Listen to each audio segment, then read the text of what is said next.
Hörmətli YouTube kanalı izləyiciləri, təkrardan xoş gördük. Bir öncəki videoda uşaqlarda enməmiş xaya problemindən danışdıq və əməliyyat nə zaman edilməlidir məsələsini vurğuladım.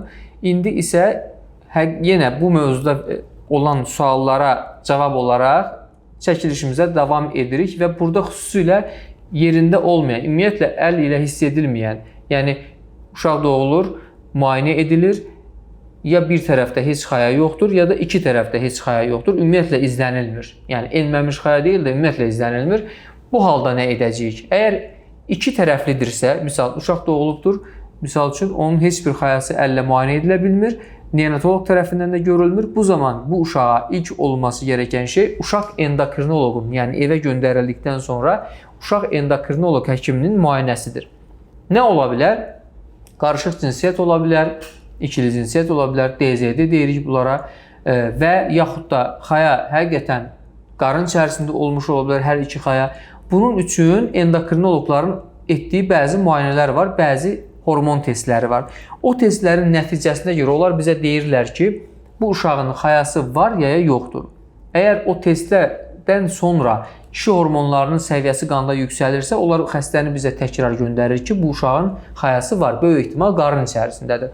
Yaxud da uşağın xarici cinsiyyət görünüşü fərqlidirsə və yaxud da yanaşı olaraq uşaqda hipospadiya dediyimiz sidik kanalının anadan gəlmə inkişaf qüsuru da varsa, yaxud da edilən ultrasəs müayinəsində uşağın böyrəklərində və ya əlavə bir uroloji problem varsa, bu artıq geniş şəkildə xromosom səviyyəsində araşdırılması gerəkən bir məsələyə çevrilir. Yaxud da uşağın bir xayası yerindədir, digər xayası ümumiyyətlə izlənilmir. Bu halda isə yanaşma dəyişir. Yenə ilk 6 ay gözləyirik. 6 ayın tamamında tövsiyə olunur ki, laparoskopiya olunsun. Yəni laparoskopiya nədir? Qarın içərisinə baxışdır. Qarın içərisinə laparoskopiya edirik. Göbəkdən incə bir kamera ilə girərək qarın içərisini vizual olaraq görürük və əgər burada bizim 4 mənzərə ilə qarşılaşma ehtimalımız var. Birincisi, xaya mövcuddur, kanalı və damarı qısadır, qarının arxa zarına yapışmış vəziyyətdədir. İkincisi, xaya normaldır, görüntüsü normaldır, qasıq kanalının iç həlqəsinə yaxındır. Bu birinci və ikinci dediyim situasiyalarda xayanı tək mərhələdə yaxud da 2 mərhələdə əməliyyat edərək xayalığa endirməliyik. Üçüncü situasiya nədir? Üçüncü situasiya odur ki, görürük ki, xaya toxumasının inkişafı olub, amma bəlli bir səbəblərdən damarın ucu kör sonlanır və inkişafını dayandırıb, yaxud da ki, ageneziyadır. Dördüncü situasiya odur ki, toxumdaşçı kanalı və ya damarın qasıq kanalına, qarın içərisindən girdiyini görürük.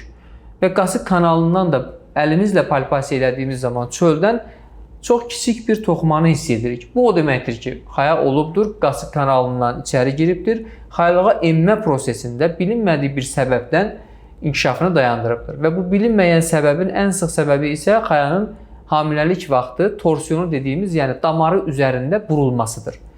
Bu halda orada əgər xaya toxuması varsa və ya az bir toxuma belə olsa, onun gələcəkdə bədxassəli bir toxumaya çevrilmə ehtimalı var və bəzi yazarlar, bəzi həkimlər, bəzi araşdırmacılar xüsusilə o toxumanın qasıqdan kiçik bir kəsik edilərək çıxarılmağını tövsiyə edirlər. Amma son məlumatlar isə bunu deyir ki, əgər uşağın normal o sağlam xayası normadan böyükdürsə, bu o deməkdir ki, bədən işini öz üzərinə götürüb və o birisi xaya tam fəaliyyətini dayandırıb.